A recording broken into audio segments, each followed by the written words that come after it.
de la colonisation. La Belgique reconnaît-elle son histoire coloniale, les crimes qu'elle a commis, les maux qu'elle a développés et la liberté du peuple congolais qu'elle a entravée? Après autant d'années d'histoire commune, après l'indépendance et des relations d'État à État, après tous ces échanges entre nos deux peuples, la Belgique demeure très ambiguë. Nous constatons que la Belgique continue à humilier et à mépriser le peuple congolais qui continue à souffrir. Nous dénonçons la politique migratoire de la Belgique et les règles discriminatoires sur l'accès à son territoire. Nous dénonçons les humiliations et les difficultés innombrables et exagérées des procédures d'obtention de visa, de la procédure d'asile des réfugiés, de la procédure d'acquisition de la nationalité. Nous dénonçons les discriminations au logement, à l'emploi des personnes résidant ici en Belgique depuis des années. Des injustices qui demeurent souvent impunies car le procureur du roi classe souvent sans suite les plaintes. Nous dénonçons le refus persistant de ne pas prendre en considération des milliers de ressortissants des pays du Sud à qui on refuse d'accorder le séjour. On les qualifie d'illégaux, de sans-papiers, afin que tout droit de base et toute dignité humaine leur soit refusé. On les laisse depuis peu se noyer dans la Méditerranée, et s'ils survivent, on en fait des sans-papiers, des sans-droits, des esclaves des temps nouveaux. Nous dénonçons les multiples propos des femmes et hommes politiques belges, dénigrant et stigmatisant les étrangers, des propos visant à nier l'apport de ces peuples à la grandeur de la Belgique, et aussi nier l'exploitation et les crimes commis par la Belgique dans le monde.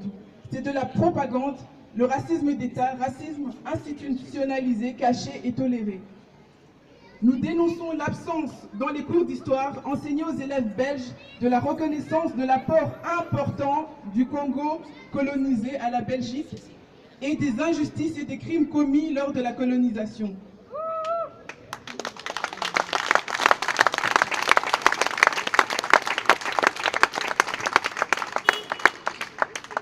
Notre pensée va ici à l'amnésie de la Belgique qui ne met pas à sa juste valeur l'implication des combattants congolais morts pour la Belgique lors des 2 guerres mondiales.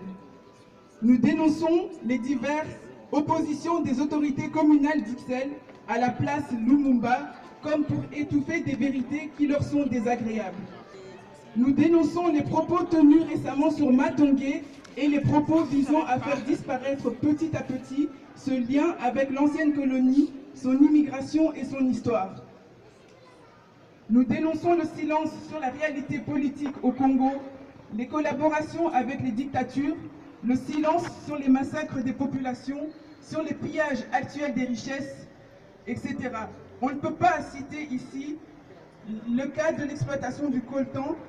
On ne peut pas ne pas citer ici le cas de l'exploitation du coltan à l'est de la République démocratique du Congo.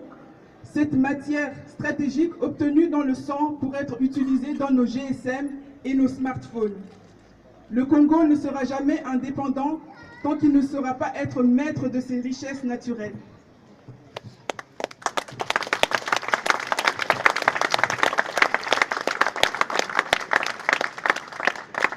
Si nous nous réunissons aujourd'hui et que nous rejoignons ceux qui se battent pour une place Lumumba à Matongé, c'est pour ensemble nous lever comme Lumumba à l'époque, pour nous battre pour notre respect et notre dignité de peuple. Le respect que nous exigeons, c'est celui de la reconnaissance de l'histoire coloniale, de notre apport en tant qu'ancienne colonie et en tant qu'immigrés. La reconnaissance des crimes commis, des dégâts causés à des générations et celle de notre héros de la liberté, Lumumba, qui a combattu l'injustice coloniale jusqu'à y laisser sa vie.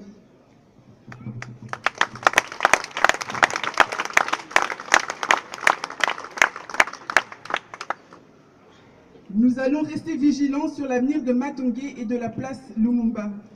Nous appelons toutes les personnes de bonne volonté à nous rejoindre dans cette lutte contre les multiples injustices et humiliations qui continuent à nous être imposées. Travaillons ensemble pour notre dignité, notre respect et l'égalité des peuples. Matongé restera afin que subsiste la mémoire du Congo en Belgique. Vive Lumumba, héros mondial de la liberté.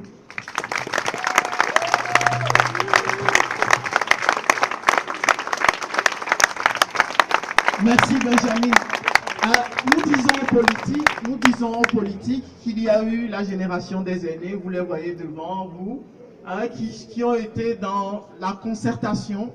Il y a une génération qui est la nôtre, qui est entre les deux, la concertation, la mobilisation et on va dire le point levé. Et puis celle qui vient ne va pas faire de cadeaux, vous l'avez entendu.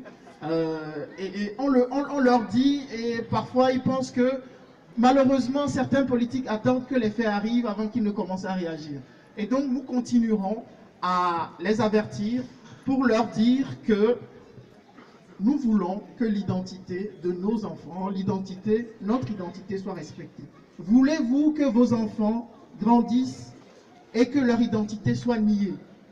Voulons-nous que nos enfants vivent dans un pays où on ne reconnaît pas l'histoire qui les lie à ce pays? Eh bien, il faut se lever et il faut lutter. Et c'est pour ça que nous sommes rassemblés avec la mobilisation Touche pas à Matongé. Et c'est pour ça que le collectif Mémoire coloniale et lutte contre les discriminations et TNIA-SBL mène des actions, parce que nous n'attendons pas l'État, mène des actions pour la vulgarisation de l'histoire et de la mémoire de l'Afrique. À chaque fois, vous pouvez trouver des informations dessus. Et c'est pour ça que le collectif Mémoire coloniale et lutte contre les discriminations soutient la résolution parlementaire qui a été déposée par le groupe Écolo Groen visant à un travail pour la reconnaissance des crimes coloniaux et des méfaits de la colonisation ici en Belgique. En Grande-Bretagne, ce travail a été fait vis-à-vis des Mau-Mau au Kenya. En Italie, ça a été fait vis-à-vis de la Libye. En Australie, vis-à-vis des aborigènes. Au Canada, vis-à-vis des Indiens d'Amérique. Et pourquoi pas en Belgique? Nous n'en sommes même pas à la reconnaissance. Et donc, nous devons aujourd'hui sortir de l'aliénation mentale et travailler afin que cette reconnaissance puisse avoir lieu. Voilà. Je vais donc, on va passer aux artistes maintenant. D'abord, je vais donner la parole à Papa Bakomba, ensuite à Philippe Boy qui va dire un poème. À Moïse, on va terminer par Joy, qui est slameuse et qui va nous déclamer un slam. Avant que nous puissions nous diriger vers l'exposition, il y a une très belle exposition au nouvel espace Kumba, l'ancien espace Matongé, 78 chaussée de Wavre sur le Mumba. Papa Bakomba, vous pouvez approcher.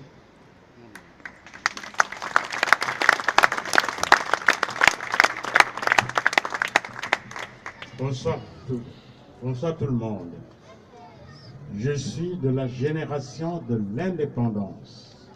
C'est tout dire.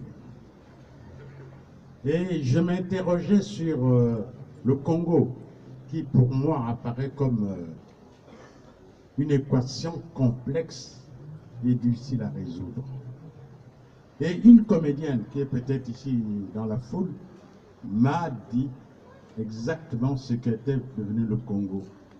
Le rapport entre les Congolais et l'ancienne colonie, c'est le complexe de Stockholm.